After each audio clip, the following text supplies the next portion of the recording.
All right, welcome back to the channel. If you notice in the background, things are a little bit different. So we're kind of at a standstill on Joe's truck.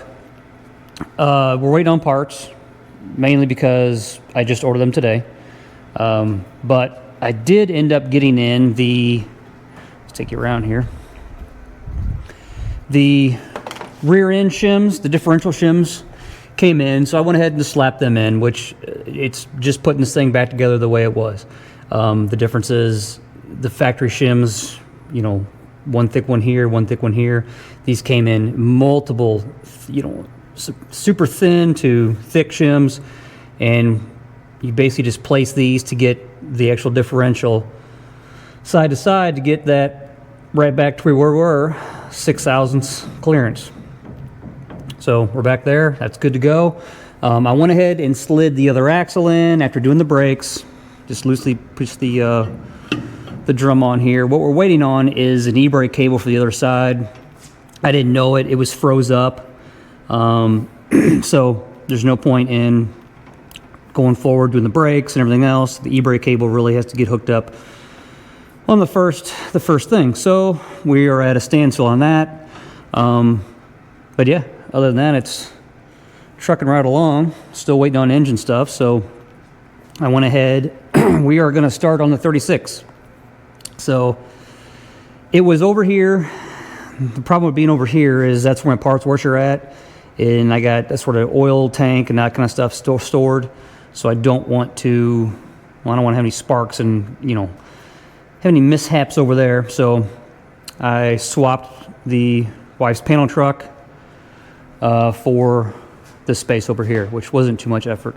The frame is out back, another lean-to, which we're only going to use a bit of it anyway. I'm going to buy new frame rails and go from there. So we're going to dive in here and, yep, need some floor work. Needs more work than I thought, but it's not a problem. You can definitely handle it, and we're going to dive in. I will be ordering, I have some factory pieces, some sheet metal that we're going to start on today. I am going to order factory floorboards for this, and you know, 1000% I can make these things, but there are some, you know, variations to them, and I want it to look like a factory floor for the most part. I want it, you know, granted, you will never see it when there's carpet over it, and we'll have to make some modifications for the 5-speed transmission. It's getting a small block too, so modifications along the way, but all in all, I want it to look like this is, you know, a factory deal. I don't want flat or, you know, a bunch of overdone bead rolling things. I don't need that. So anyway, we'll get those ordered up. Yeah, we'll get ready to dive in here real quick. One thing I do want to show you. Man.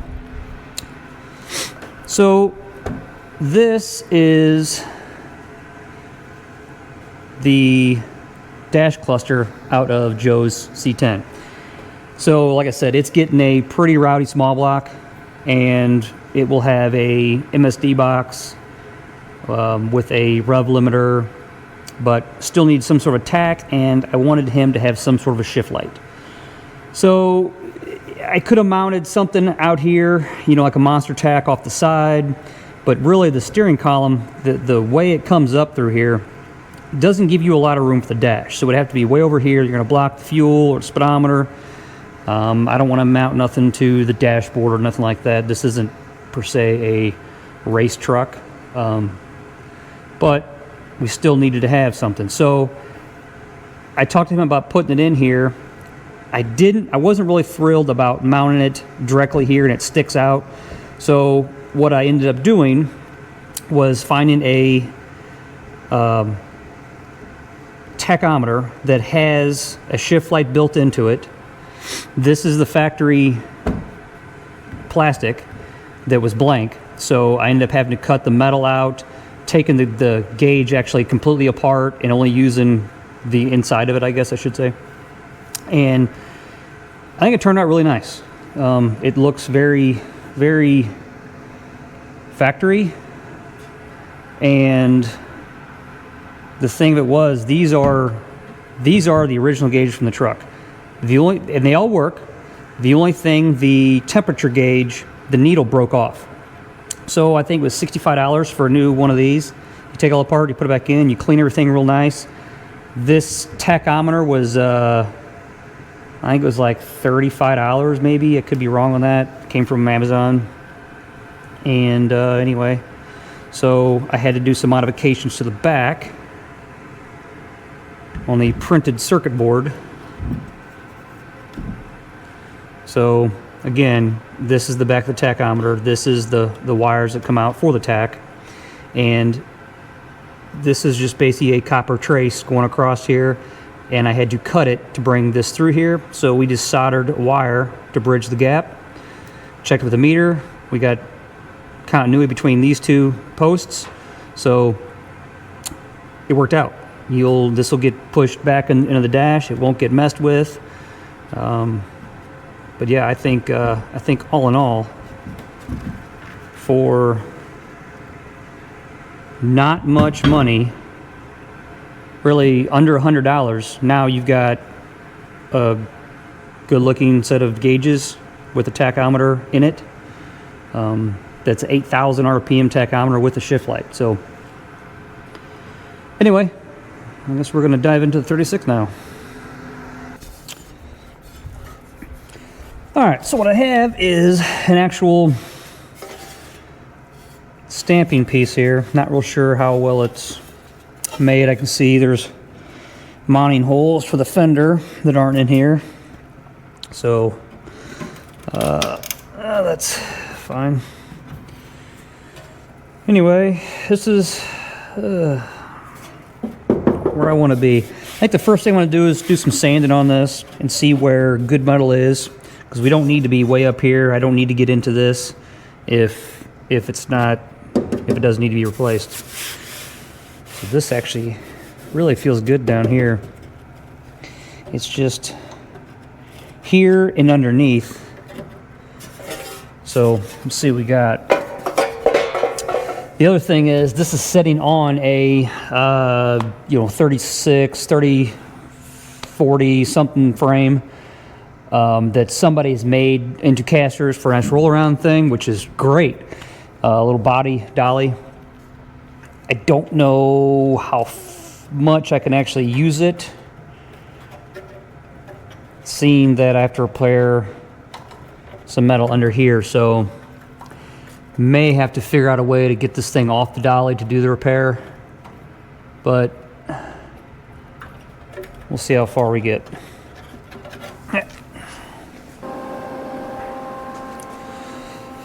All right, let's get in here. What is... Ow.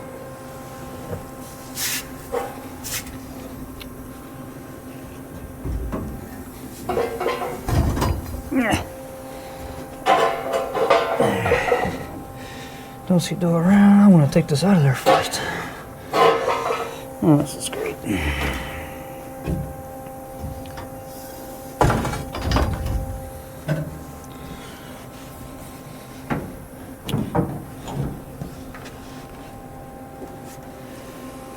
Alright, where is this guy? So that'll be nice there. Let's try to...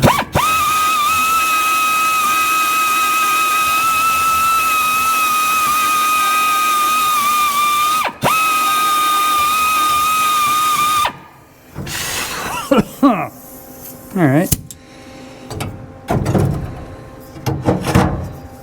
That should be immediately right in the way when we do floor pans. So that's fine. You know what? I can come up here, maybe. Yeah, I'll do that. Let's come up here a little bit.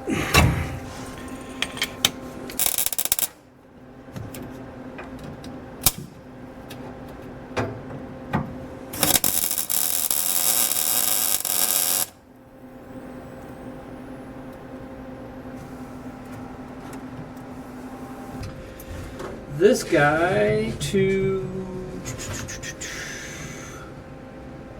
that rear section back there. So I'm gonna go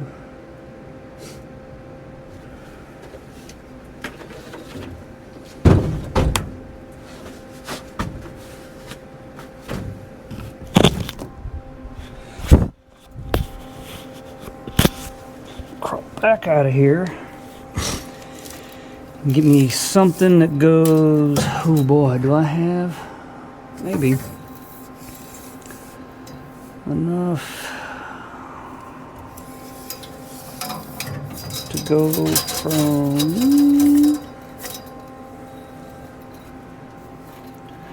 there to there. What is that? That's 74 inches. All right, 2 pieces at 74. That'll tie us this way to keep the bottom of the door from doing the thing. All right.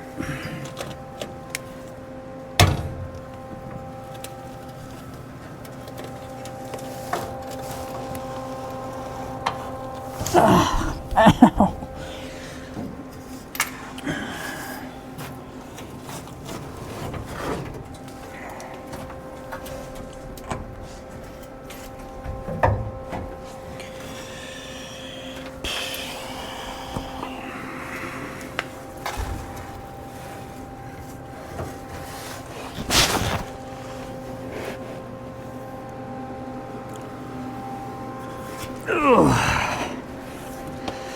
This is fun.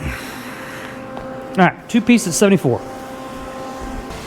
All right, so we got some more braces cut here.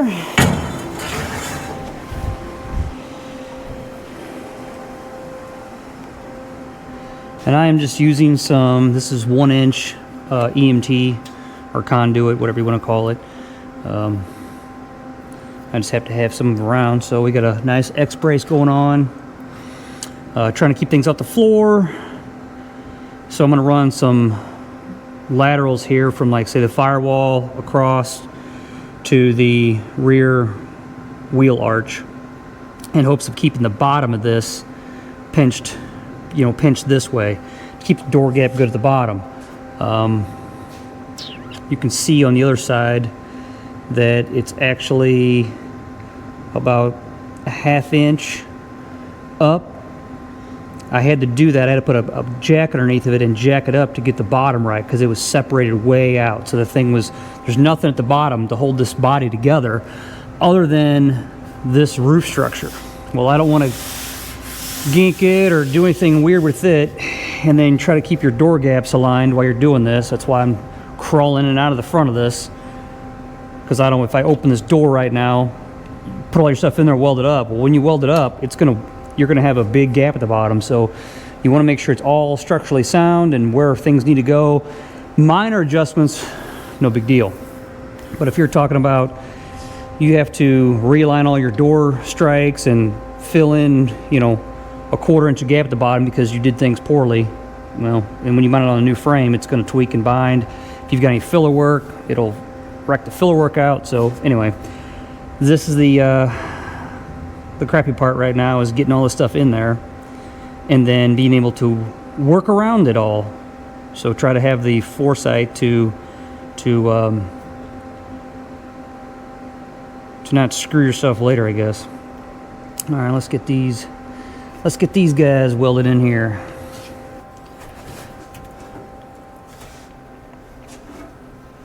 All right.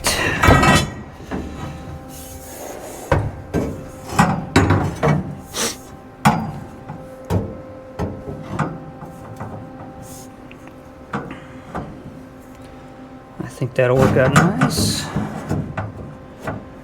Right like that.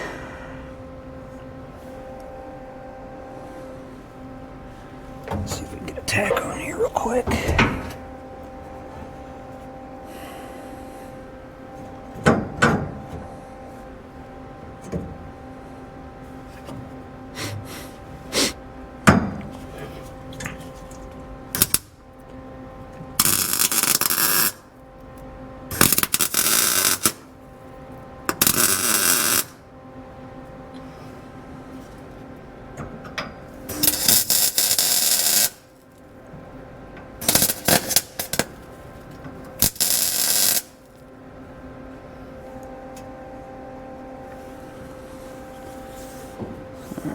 turn around and do the other side.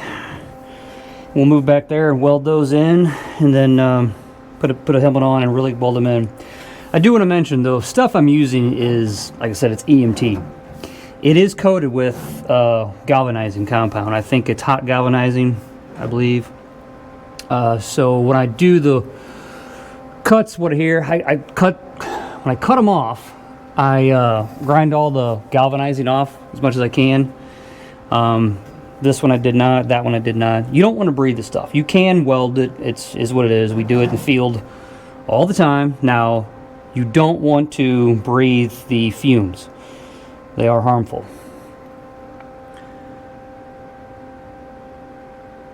All right.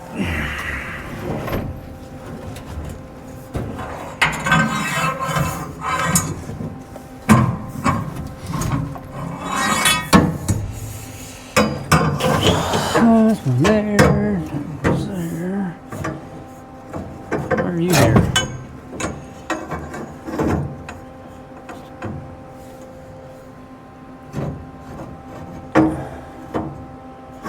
Flip this one over. I like that better.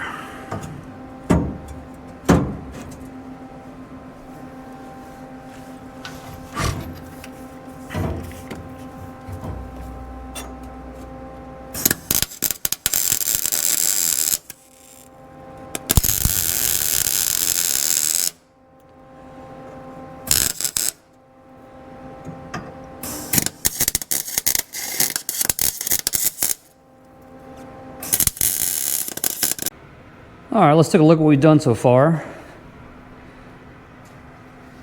We went ahead and added a couple more braces here. Just off the dash, I was noticing that I opened the door and there was a little flex here. We're still getting a little flex, but I really think it's the fact that it's not mounted down, so there's gonna be a little bit of kind of twist, I guess, going on. But all in all, I had a jack on the, I guess, quarter panel, and lifting it up, and I took the jack out, and the door gap stayed nice and tight, so we're happy there. I'm gonna get to a point, I'm gonna try to get the doors off, but these, I already hit it with a chisel once, and they're pretty solid. So they do make a door pin removal tool. I don't have one, and it's basically just a large C-clamp with a pin that you drive up and drive this out. All it is a pin. So I'd like to get the doors off just so we got some more room to work. Maybe, I don't know, we'll see. But all in all, I am getting a little bit of droop there, but I think it's not mounted down there, and you can see a little bit of flex kind of going on. You probably can't see that, but that's all we're getting. So pretty happy with that. But yeah, it's gonna be fun working around all the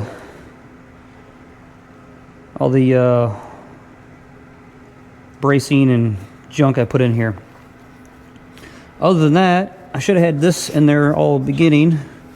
It's my new Milwaukee light. This thing is awesome. Under hood light, in-car light, whatever. I'm getting really tired of the USB charge lights. They work great for 2 hours, and then you got to charge them for 6 hours, you know, and it's kind of something. I can just throw a battery in there and go again. So these things aren't cheap though, but man, it's nice. And they actually come out of the stand. You can actually pull them out of here, and there's a hook on the end. So if you needed to hang it somewhere, you could. Or just lightsaber, you know, whatever.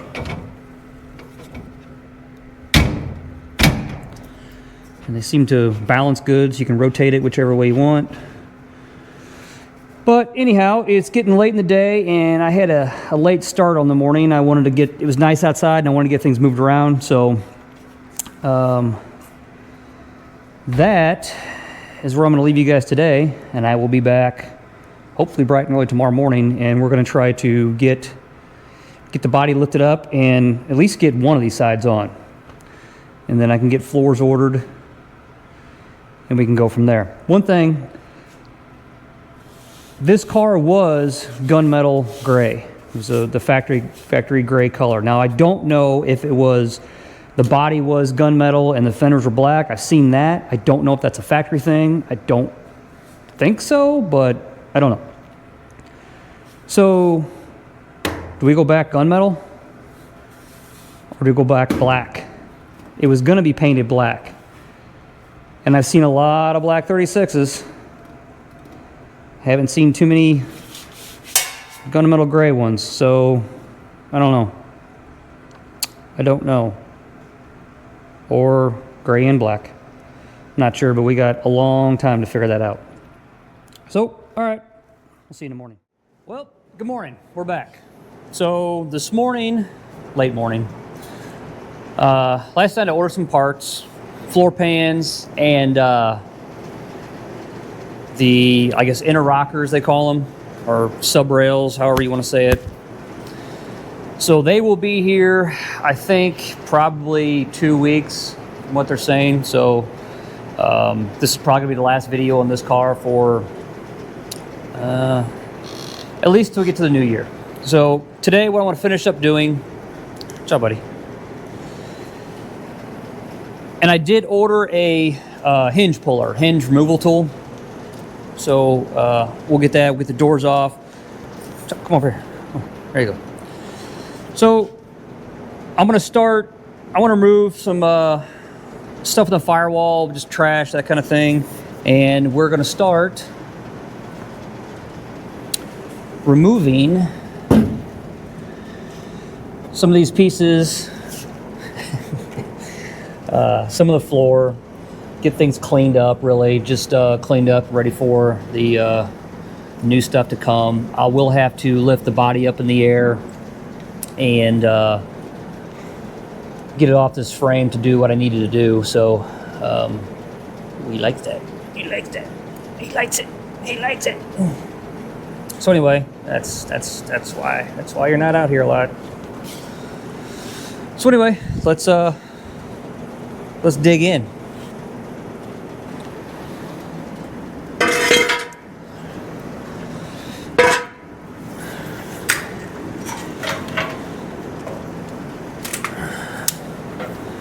Probably a ways off on needing a welder. He's gonna be right there the whole time, huh?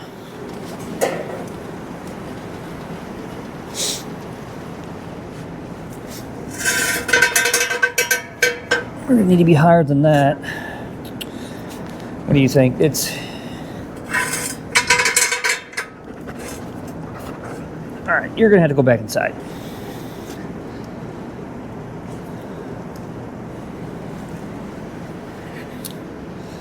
Be right back.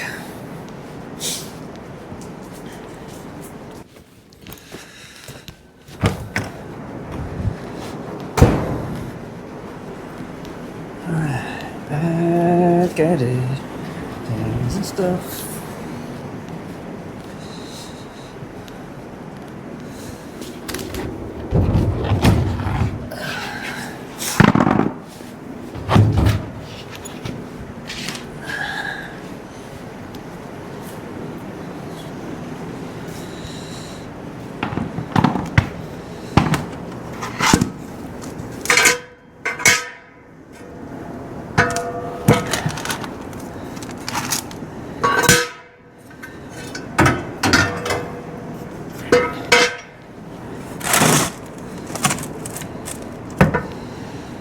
Okay.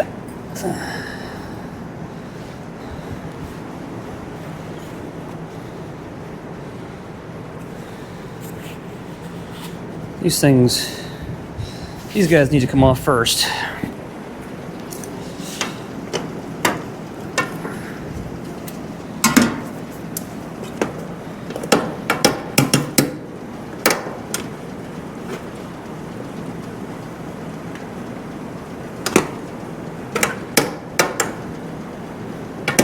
Give it.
Still stuck on something? What's going on here?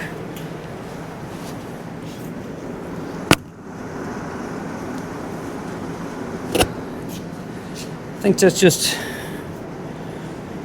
crunchy noises from the frame, or from the floor pan rather. Let's shut this. Door shuts pretty nice right now. Overhead crane, nope.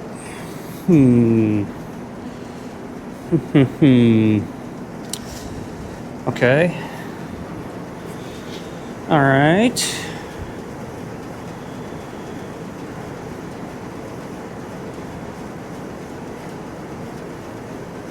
All right, plan B.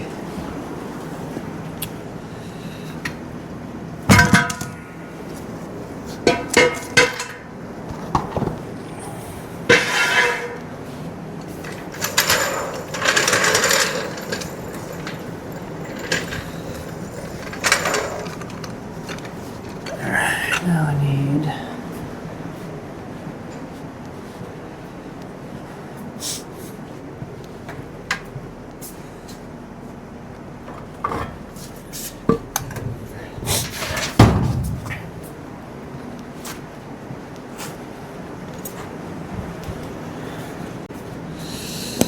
that's too long.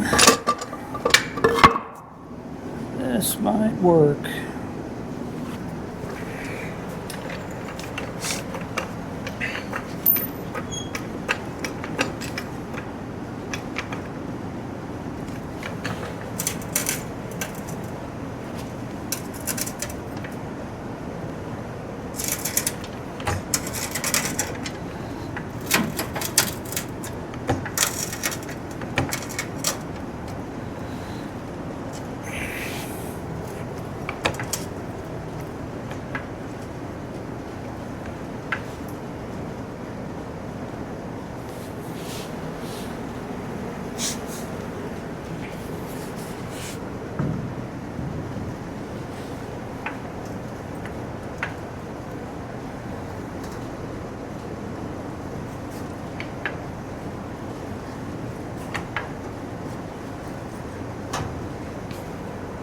Down.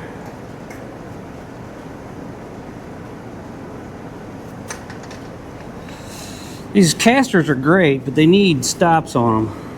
The locks, locking casters, because the thing wants to just roll all over the place. Yeah, just not supported.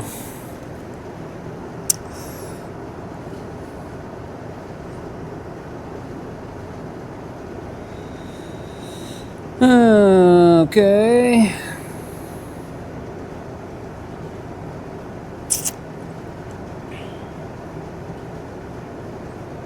Wow. So the floor pans in these cars are actually under, typically, like you would have your floor pan and then your inner rocker, and it can basically all weld to your outer rocker. It's all one piece, but these cars, I'm finding out that the floor pans are actually mount under the rocker. So it's just a puzzle. It's a big rusty puzzle that we got to figure out.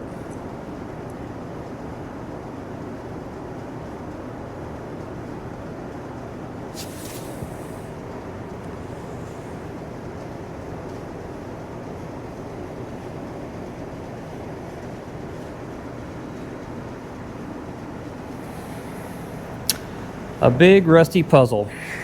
Oh. This probably goes in there.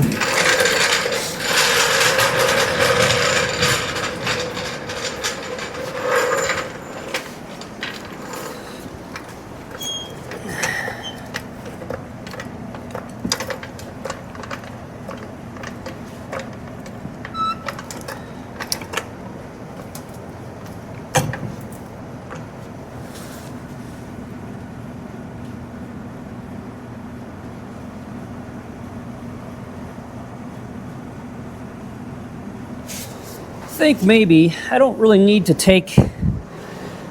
lift the back up. I think if I can get the front high enough, it should give me just what I need. I can still work with the frame in the way and just have some clearance there. So let me try and work on that. Because honestly, it's not going too bad. If I can get it higher than this, and then somehow make something or build something to hold in the center here so I can replace the outer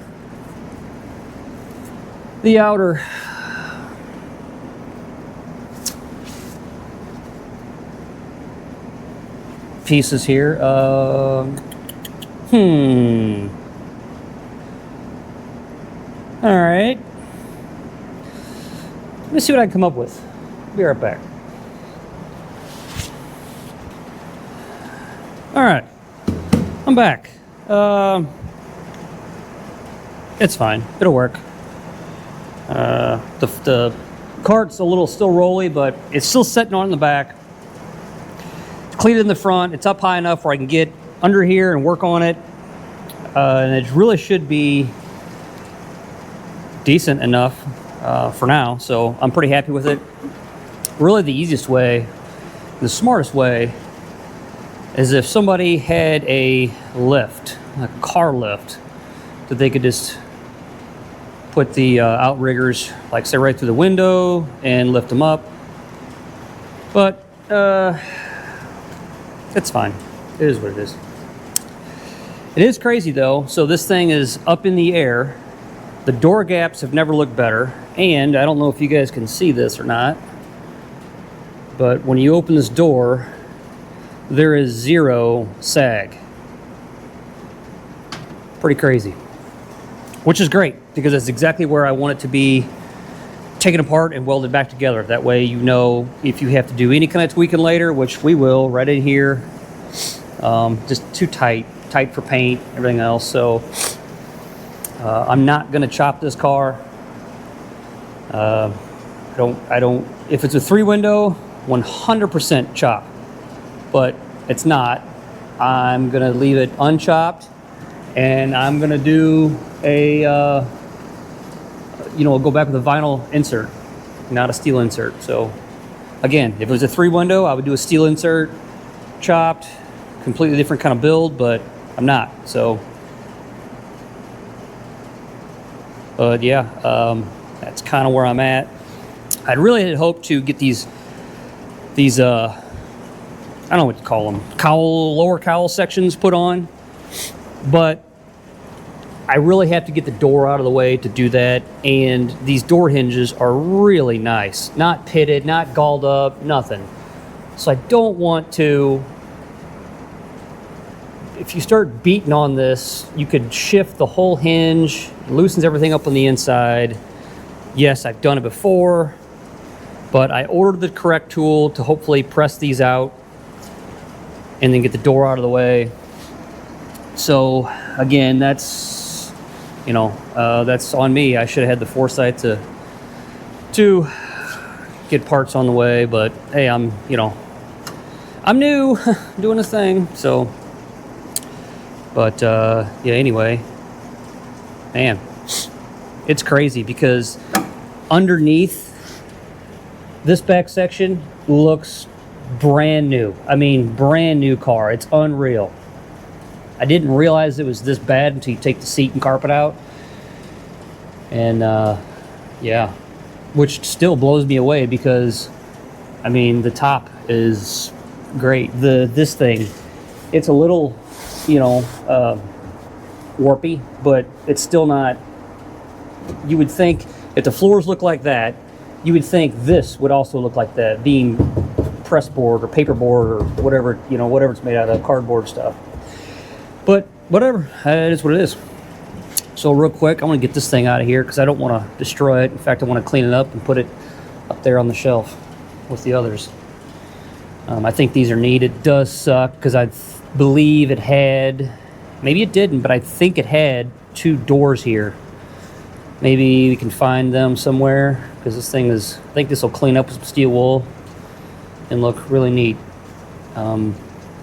It might go back in here. I'm not sure yet. Maybe move it up out of the way. This stuff has to go, but I need to get a new respirator to take it down. The mouse nest, just, there's something in their urine that just, man, it is like, it takes me down. And I mean, for 2 weeks, it's bad. Bad. So anyway, let me pull this out real quick, and then that's probably gonna do it for this video, unfortunately. I really hope to get more done, really dive into this thing and go crazy, but I need parts to do that. So yeah, let me see if I can get these things off here. I'm not sure why the thread needs to be 17 miles long, and I hope they're just rusted on there and break right off. So let's try, let's see. Let me put a little of my homemade juice on here. This is the best, and it is just 50-50 antifreeze and antifreeze, ATF and acetone.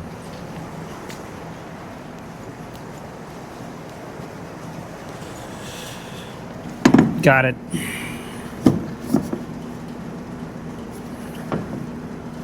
I can see this spinning.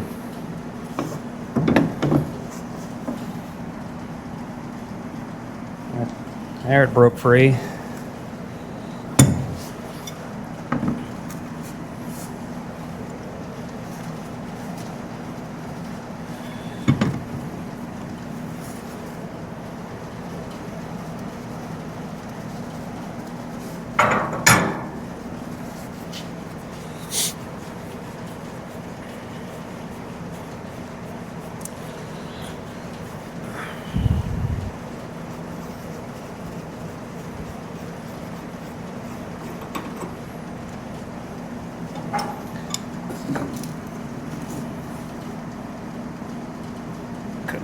Come on.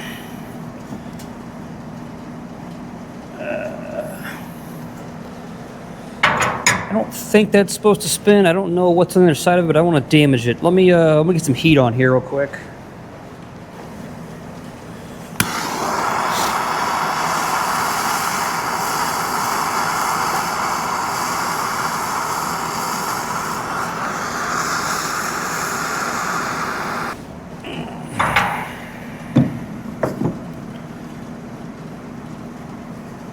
Nice.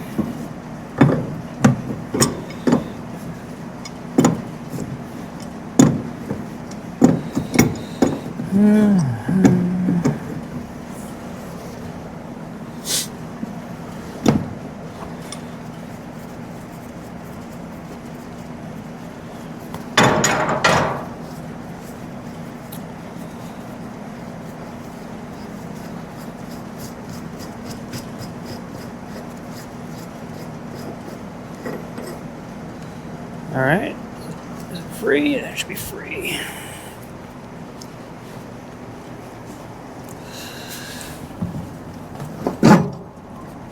Oh man.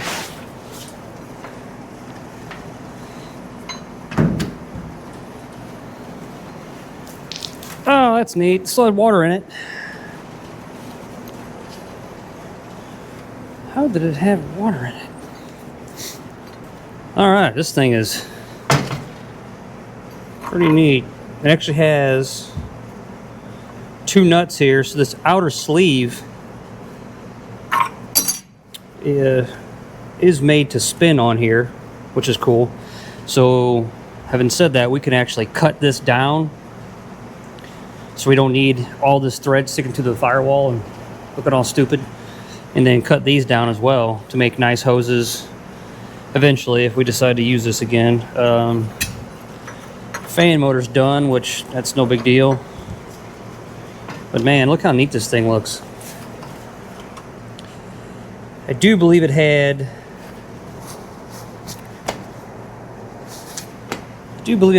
other fins in here, just because there's pivot points at the bottom and you can feel them at the top too. So curious what they look like. But let me grab some steel wool. I got an SOS pad over there. see what it does. What's this do? Oh, that's neat. Yeah, this thing is the coolest one I got of these so far.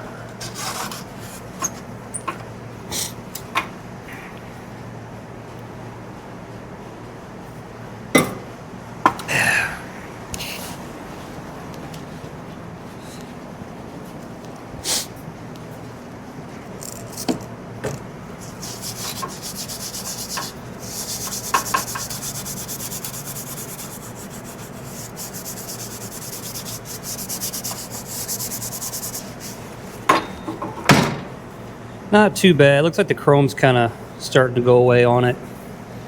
But honestly, I think if I find the other pieces to this, I would have this re-chromed and actually use it in the car. It's just too perfect. I don't know if this is a factory option or not. I don't know. I don't know much. I'm not really a historian on this kind of stuff. Tropic Air. But this re-chrome with new grills in here and make sure the actual core doesn't leak and is cleaned out. If not, we'll probably source one and make it retrofitted in here. But this thing mounted on the dash made the back maybe a little better, the housing or something. This will be what I'm going for as far as the car. What's this here?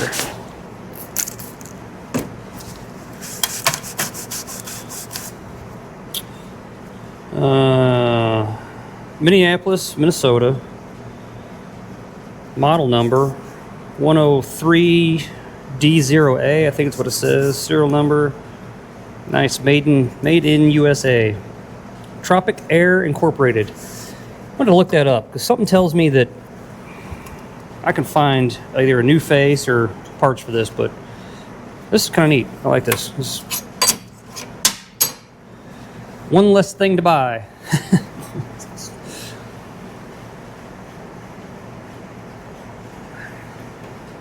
Mostly whiskey, by the way.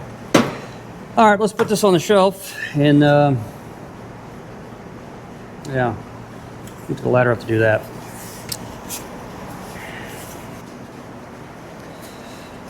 All right, well, that's going to conclude the first episode of the 36 floor pan teardown, whatever you want to call it. I would have liked to have made a lot more progress. Of course, no matter what, on weekends I want to make more progress than I can make.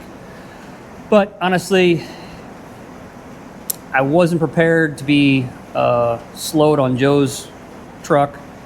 So I kind of rushed into this, which is fine because sometimes I have to be rushed into things to actually do them. Just kind of thrown in my face and, you know, diarrhea kind of deal.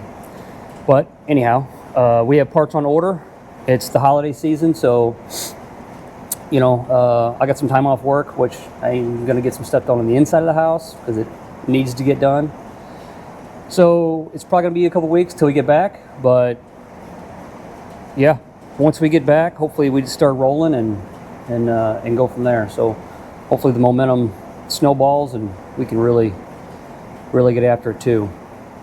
But until then, I appreciate you watching. Until next time, thank you.